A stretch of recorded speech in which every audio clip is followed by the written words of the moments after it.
Сәлеметсіздер ме? Бүгін сіздерге саумалдың пайдалы қасиеттері жөнінде айтатын боламын. Саумал жаңа сауылған бие сүті.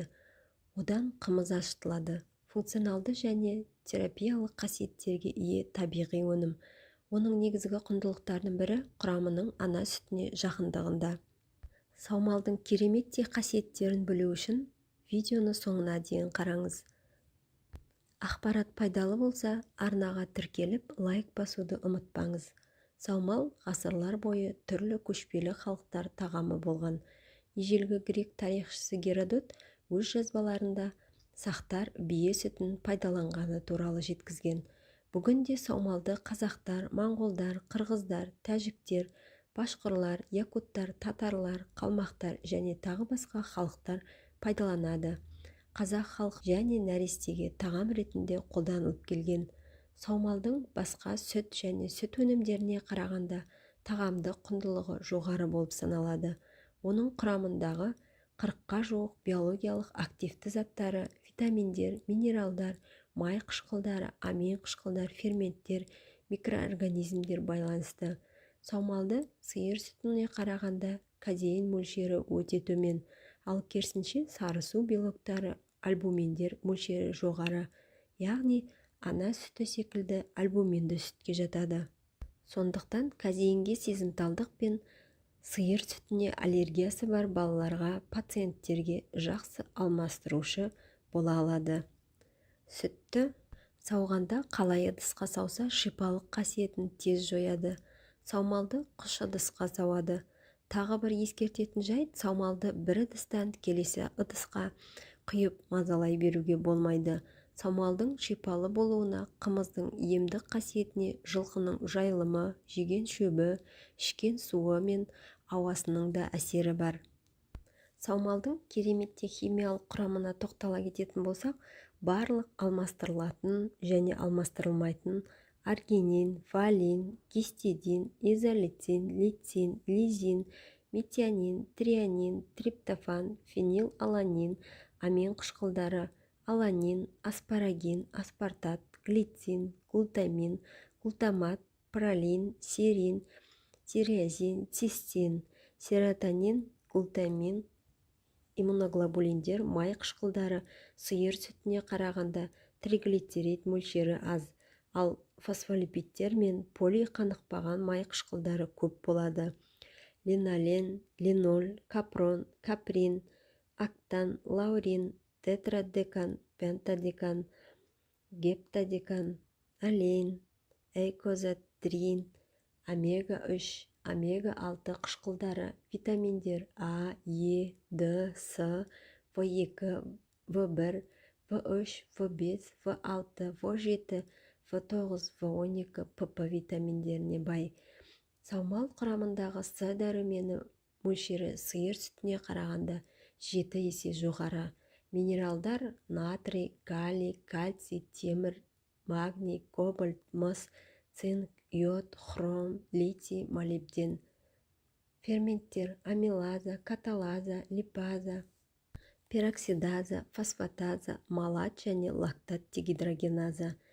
Антивирустық, антибактериалды, антимикотикалық қасиеттер құрамындағы лизоцим, лактиферин, иммуноглобулиндерге де байланысты. Иммунитетті жақсартуда құрамындағы иммуноглобулиндер, май қышқылдары қатысады. Сонымен қатар саумал антиоксиданттық, глутатион мен сод мөлшерін ұлғайтады. Гепатопротекторлық, холестеринді төмендетуші, антионкогенді әсерлері де бар. Емдік қасиеттеріне тоқтала кететін болсақ, саумалдың шипалық қасиеті 40-қа жуық аурудың алдын алады. Ағзаның ауруға қарсы белсенділігін күшейтеді. Обыр клеткаларына тосқауыл болып, буын ауруларына пайдасы тиеді. Ол ағзаға сіңірілуі кезінде ас қорыту үрдісіне қатысатын ағзаларға, яғни асқазан, ұйқы безі, бауыр, ішек үлкен жүктеме жасамайды. Сондықтан дененің қалыпқа келу үрдісі жылдамдатады. Саумал метаболизмді қалыпқа келтіруге, суық тию мен тұмаудың алдын алуға және қатерлі ісік ауруын емдеу үшін қолданылады. Сондай-ақ саумал көмегімен иммундық жүйенің қызметін жақсартуға және асқазан ойық жарасын емдеуге қолданылады. Тері ауруларында экзема, нейродерматит, псориаз, атопиялық дерматит кезінде көмекші. Асқазан ішек жолдары ауруларында созылмалы гастрит, гастроэнтерит, панкреатит, ішек аурулары, крон ауруы, жаралы колит, дисбиоз, сибір, хеликобактер пилори, іш қату, диарея, метеоризм кезінде қолданылады. Гепатобилиарлы жүйенің ақауларында холестаз, холецистит, өт қабы, өт дисфинктері дисфункциялары, вирустық гепатит, бауырды май басу, яғни гепатоз, билиарлы холангит, бауыр циррозы, гепатоцеллюлярлы карциномада көмекші.